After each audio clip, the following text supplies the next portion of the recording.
আল্লাহ রাসূলের জবানে পেশ হয়েছে যে আল্লাহ রাসূল বলেন, "আমাই ইউমিনু বিল্লাহি ওয়া ইয়াউমিল আখির ইয়াকুমু যায়ফাহু।" কেউ আল্লাহকে বিশ্বাস করে এবং কিয়ামতের দিনের উপরে বিশ্বাস করে, সে যেন মেহমানের ইজ্জত করে। বিশেষ করে যারা তল পেলেন তারা আল্লাহ রাসূলের মেহমান, যারা তল পেলেন তারা আল্লাহ রাসূলের মেহমান। এই জন্য আল্লাহ রাসূলের মেহমান যেহেতু, তাদের প্রতি আমাদের খেয়াল রাখা চাই। বিশেষ করে আমাদের মাদ্রাসায় যদি মেম্বার সাহেবের ছেলে যদি আমাদের কাছে পড়ে, তার প্রতি কতটা খেয়াল রাখতে হয়। চেয়ারম্যান সাহেবের ভাই একটু মেহরবানি করে কেউ যাতে আমার ছবি না উঠান না, এই জন্য বিশেষ করে মোবাইল যারা হাতে আছে একটু মেহরবানি করে একটু নিচে রাখলে ভালো হয়। যদি চেয়ারম্যান সাহেবের ছেলে থাকে তাহলে তার প্রতি আমাদের কতটুকু খেয়াল রাখতে হয়, এমপি সাহেবের ছেলে থাকলে কতটুকু খেয়াল রাখতে হয়। কিন্তু আল্লাহ রাসূল বলছেন যে আমার মেহমান, তার প্রতি কতটুকু খেয়াল রাখা উচিত। এই জন্য বিশেষ করে যারা আমরা তালিম দিতে থাকি, এতটা সুন্দর ভাবে, এতটা ভদ্র ভাবে, এতটা আখলাক সুন্দর ভাবে তাদের কাছে তালিম দেওয়া দরকার। কথাবার্তায় কাজ করবে, এতটা ভদ্রতা শিক্ষা দেওয়া দরকার।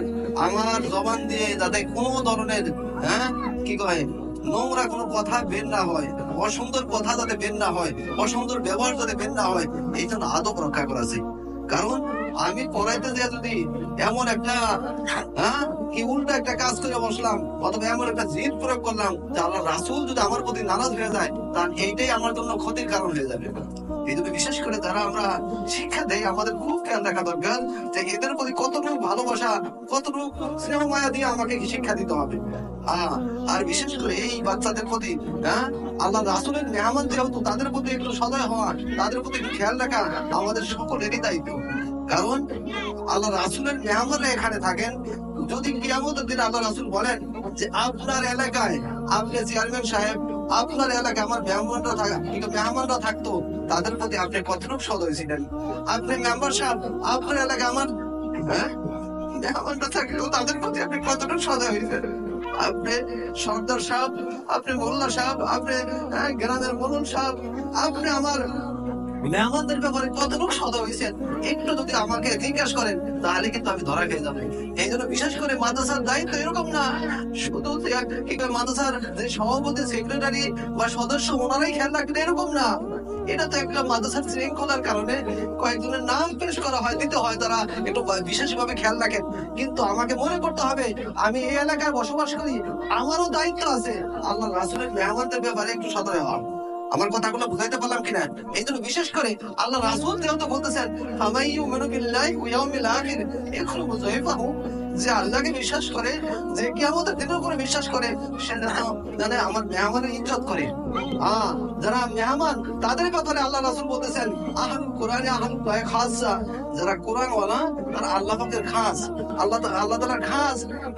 এই জন্য যারা কোরআন শিক্ষা করতেছি বা শিক্ষা দিচ্ছি, এটা আল্লাহ পাকের খাস। কিন্তু এদের প্রতি আমরা সদয় হব, এদের প্রতি আমরা দরদি হব, এটা আল্লাহ রাসূল আমাদের প্রতি খোঁজ থাকবেন।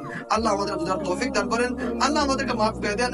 বিশেষ করে যারা আমরা কোরআন শরীফ শিক্ষা দিতেছি, সূরা ফাতিহা পড়াই, কোরআন শরীফ পড়াই, কোরআন আল্লাহ পাকের কালাম। আল্লাহ পাকের কালাম যেহেতু, এই জবান দিয়ে আমার আল্লাহ পাকের কালাম পেশ হচ্ছে, কিন্তু এই জবান দিয়ে যাতে আমি মিথ্যা, গীবত, পরনিন্দা, হিংসা, কি কয় নোংরামি কোনো কাজ যাতে আমার জবান থেকে বের না হয়। যদি এমনও হয় যে আমি কোরআনও পড়াই, আবার এদিকে আমি মিথ্যাও বলি, আমি কোরআনও পড়াই, আমি হারাম জিনিস ভক্ষণ করি, কোরআনও পড়াই, আমি কি কয় 2 নম্বরই কাজ করি, তাহলে বোঝা গেল এই কোরআনের নূর আমার ভিতরে ঢুকবে না। আল্লাহ আমাদের আপনার তৌফিক দান করেন, আল্লাহ আমাদেরকে মাফ করে দেন। এই জন্য বিশেষ করে কোরআন পাক পবিত্র, এই জন্য আমি যাতে জবানটাকেও পবিত্র রাখতে পারি, আমার 2 চোখটাকে পবিত্র রাখতে পারি, আমার অন্তরগুলোকে পবিত্র রাখতে পারি, অঙ্গ প্রত্যঙ্গ যাতে পবিত্র রাখতে পারি, এই হাত দ্বারা যাতে কারো প্রতি আমি আঘাত না করি, এই পা দ্বারা যাতে কোনো অন্যায় কাজে লিপ্ত না হই, এই চোখ দিয়ে যাতে আমি ভিননারী এবং ইউটিউবার, ফেসবুক এবং বিভিন্ন ধরনের সাহতের গুনার ভিতরে না লিপ্ত হই। আল্লাহ আমাদের তৌফিক দান করেন। এই যে আল্লাহ পাক বলেন যে ফাম্মা মান খাফা মাকামা রাব্বিহি ওয়া নাহান নাফসা আনিল হাওয়া ফাইনাল জান্নাতা হিয়াল মাওয়া। আল্লাহ পাক বলেন যে যারা কিয়ামতের দিন আমার সামনে দাঁড়াইতে হবে এই ভয়ে শাহওয়াতের গুনাহ থেকে বাঁচে। বিশেষ করে আমরা যুবক যারা, তাদের প্রতি বিশেষভাবে খেয়াল রাখা দরকার।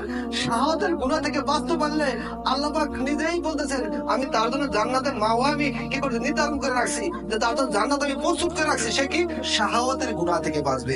শাহওয়াতের গুনাহ কি? এই যে বিশেষ করে যেটা নারী ফিতনার গুনাহ, যেটা বিশেষ করে নিজের কি কয় এই আমাদের এই যুব সমাজকে এই নারী ফিতনা এমনটাকে শেষ করে দিল। আহা, নিজের মা সন্তানের প্রতি এতমেনান থাকতে পারে না, নিজের ভাই ভাইয়ের প্রতি এতমেনান থাকতে পারে না, সবসময় পেরেশান থাকে, না জানি কোন ঝামেলা করে বসে, না জানি কোন পেরেশানি করে। এরকম হয় হতেছে কিনা? অথচ এটা এই আমাদের এই নেটের ব্যবহার, এই যে আমার ইউটিউব আর ফেসবুকের ব্যবহার, এই জন্য বিশেষ করে আমরা যাই কিছু করি না কেন, এই ইউটিউব আর ফেসবুকের ভিতরে মাতামাতি করলে দেখা যায় ওখানে এই কিছুক্ষণ পরপরই একটা অ্যাড এসে যায়, বিভিন্ন ধরনের অ্যাড এসে যায়। এই জন্য এই জায়গা থেকে আমাদের বাঁচা দরকার। আল্লাহ আমাদের বুঝার তৌফিক দান করেন, আল্লাহ আমাদেরকে মাফ করে দেন। বিশেষ করে আমরা টুপিওয়ালা, দাড়িওয়ালা, পাগড়িওয়ালা মানুষ যদি আমাদের এইরকম, যদি আমরা যদি এইরকম গুনায় লিপ্ত হয়ে থাকি, মানুষ তো আমাকে কত সম্মান করে, ইজ্জত করে। আজকে ওনারা আমাদের কতটা সম্মান করে, যা হায় হুজুর মানুষ, এরা জান্নাতি মানুষ, আর এদেরকে যখন সম্মান করে, ইজ্জত করে, এদেরকে যদি মেহমানদারি করে, হতে পারে এই উসিলায় আল্লাহ পাক আমাকে মাফ করে দিতে পারে। এতটুকু মহব্বত ভালোবাসা দিয়ে আমাদেরকে ওনারা সম্মান করতেছেন, অথচ আমি পাগড়ির নিচে এবং এই দাড়ি টুপির ভিতরে থেকে যদি আমি গুনায় লিপ্ত হই, অন্যায় কাজে লিপ্ত হই, যে আমার মতো কপাল করা পৃথিবীতে কে আছে? আল্লাহ আমাদেরকে মাফ করে দেন। যদিও আজকে আমার এই দাড়ি টুপির আড়ালে আমাকে মানুষ চিনতেছে না, কিন্তু আল্লাহ পাক তো সব দেখতেছেন।